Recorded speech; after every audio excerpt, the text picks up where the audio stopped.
Hoy me encuentro con Julio Restrepo, él es propietario de Zona Habana y de la Bodeguita Habanera, aquí en Negocios en Telemedellín. Bienvenido, Julio, a Negocios. Muchas gracias, Paola, muchas gracias por la invitación. Es un placer estar aquí con ustedes. Cuéntenos, Julio, ¿cómo es que usted y su señora, con Gisela Serna, piensan inicialmente en el negocio? ¿Qué estaba pasando en sus vidas en ese momento que les impulsa a ser emprendedores? Pues bien, nosotros estamos recién casados y queríamos como hacer algo que nos permitiera más como disfrutar de nuestro matrimonio y hacer un proyecto que fuera de los dos, sin tener que depender de nadie. Entonces fue como empezamos a buscar opciones y caminos para lograr ese objetivo que teníamos. Hay un momento que les ayuda a tomar esa decisión y es que un lugar reconocido en la ciudad en salsa, a usted le fascina la salsa, dice no, yo voy a tener que cerrar, esto no me está dando y definitivamente no lo puedo administrar. Y ahí usted levanta la mano y dice, déjeme que yo sé que yo paro este negocio. ¿Cómo fue esa historia? Claro, eso fue, o sea, en esa búsqueda de ese camino que nos iba a llevar pues a esa independencia, que era lo que queríamos. Habíamos intentado poniendo un local ahí en la mayorista, con un carro que transportaba producto congelado, y apareció esa opción que tú mencionaste, y dijimos, de una, vamos a darle a eso. Y vimos que la mezcla de un buen negocio, un buen tema y una pasión que teníamos, fue como la mezcla perfecta para esa idea inicial que tuvimos de ese primer negocio que fue Zona Habana. Gisela es ingeniera industrial, usted trabaja también como ingeniero de alimentos, especializado en gerencia integral. ¿Qué le aporta lo que estudió a lo que es hoy la empresa? A ver, por ejemplo, porque no es simplemente montar un negocio de comida y un rumbeadero, no, es tener eso como un negocio de una empresa legalmente constituida, que se maneja como una empresa a la cual le hacemos el seguimiento, se le hacen las mediciones, se toman los correctivos en base a esa información que se tiene de cada periodo, en este caso de cada mes, para mejorar y hacer que se mantenga en el punto en que están en este momento. Hay quienes lo llaman suerte. Usted dice, no, es que arrancamos en el momento en que era, y fue que cuando arranca hace 3 años más o menos Zona Habana, pasa algo en el ambiente que le permite a ustedes posicionarse en el tema de la salsa y del son cubano. ¿Qué fue lo que pasó? Sí, había un vacío que había dejado este otro sitio que mencionaste, y al mes de haber abierto Zona Habana en la ciudad, se realiza el Congreso, el Iberoamericano de Cultura. Entonces resulta que Zona Habana se vuelve el sitio de encuentro de todos los que participaban en ese evento. Entonces ahí nos visitaron los Bam Bam, que es pues una orquesta cubana de las más importantes que participó en ese evento. Samuel Torres, un músico importantísimo colombiano que vive en Nueva York y toca con los grandes músicos. Fue esta gente, todos los de Merlín Producciones, que son Banda de la República, Maite, Puerto Candelaria. Entonces todo eso se juntó y le dio un impulso inicial que fue básico y muy importante para lo que es hoy Zona Habana. Y ahí es cuando ustedes dicen, es que definitivamente nos arrojó lo que llamamos un estudio de mercado muy casero, pero les permitió a ustedes decir es que a la gente le gusta es la música en vivo, y eso lo convirtieron ustedes en un diferenciador del lugar, ¿no? Claro, es uno de los principales ingredientes ahora en ambos negocios. Toda una serie de músicos que estaban como por ahí rodando, sin tener como un sitio donde mostrar todo ese talento, ha encontrado en Zona Habana y ahora en la Bodeguita Habanera también un espacio donde mostrar como decía, ese talento y proyectarse mucho más. Ustedes arrancan entonces inicialmente con Zona Habana, comienzan a viajar, se enamoran de La Habana, de Cuba, y comienzan a recorrer el país, a conocer un poco más la gastronomía, la música, la decoración incluso.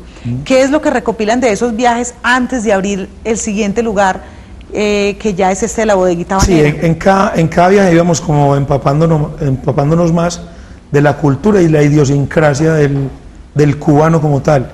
O sea, y tomamos fotos, nos llenamos, nos dejamos contagiar de ese ambiente cubano, y eso es lo que plasmamos en cada detalle de los que hay ahí en la Bodeguita Habanera y en Zona Habana también.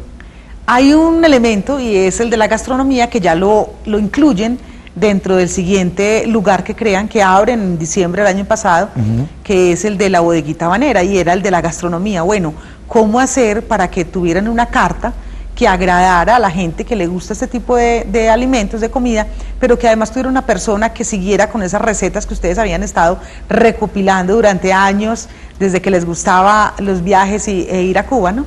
La verdad es que hay mucha similitud en la gastronomía paisa y en la gastronomía cubana, porque se usa mucho el frijol, se usa mucho el arroz, el cerdo es ingrediente fundamental, y casualmente ese diciembre que tú mencionas, encuentro una señora que trabajó con unos cubanos en Costa Rica. Entonces aparece el local, aparece esta señora, entonces dijimos, este es el momento. Todo se juntó.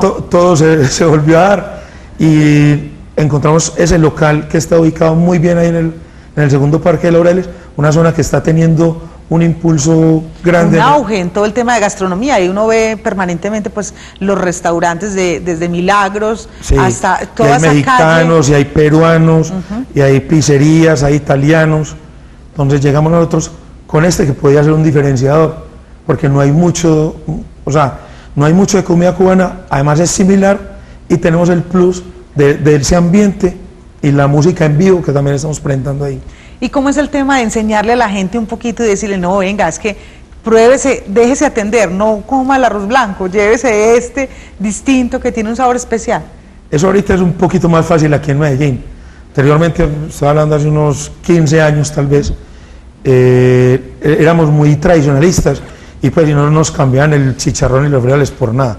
Ahora sí estamos un poquito abriendo abriendo la mente a nuevos sabores, entonces ha sido un poquito más fácil, pero sin embargo hay que mostrarle a la gente que eso no es carne molida, no, eso es un picadillo, porque tiene aceitunas, porque tiene además las alcaparras, porque tiene además pasas, no es esa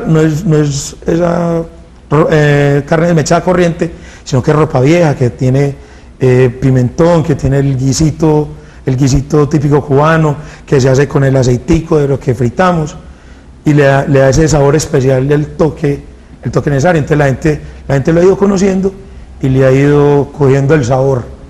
Julio, ¿cómo es el rodearse de la gente? Usted lo mencionó ahorita, y hay un elemento fundamental en los dos locales, tanto en Zona Habana como en la bodeguita habanera, y es el tema de la música y de la música en vivo.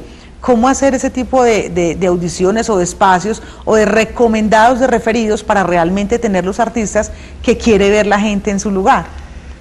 Pues a ver, ya en Zona Habana han desfilado una cantidad de músicos muy importantes, pues desde reconocidas orquestas hasta músicos que se han formado y se han dado a conocer ahí. Entonces ya tenía uno como de dónde escoger. Obviamente en la bodeguita no íbamos a tener una gran orquesta, porque además no cae, y el estruendo pues no es buen compañero de la mesa, pero sí logramos reunir un trío que suena demasiado bueno, que es a bongo, flauta y piano. Entonces ese sí es un formato acorde al del sitio, y acorde para uno poder disfrutar de una buena comida. Y por ejemplo, personas o artistas como Maite, como ese tipo de personas que ya vienen y ve uno permanentemente en la programación que las van teniendo, que el público la va pidiendo, ¿cómo es ese tipo de relación, digamos, con los músicos, ya desde el punto de vista del negocio, de la empresa como tal, de las puertas que ustedes le abren, también el público que ellos le traen, ese gana-gana? Ahí hay sinergia, o sea, es un efecto de doble vía, porque ellos tienen un espacio donde mostrarse, y nosotros tenemos, por medio de esos artistas tan reconocidos, atraemos un público que a veces viene, pues, o sea, un público que de pronto no teníamos. Entonces ese Maite es un gancho impresionante. Hace poquito presentamos a Latin Brothers, viene por ejemplo en estos días Mauro Mosquera, que fue cantante del grupo Nietzsche, que es un tipo pues que canta, o sea, tiene un sabor impresionante. Entonces eso es algo de doble vía, les sirve a ellos porque tienen su ingreso, se muestran, y para nosotros es muy bueno porque atraemos un público.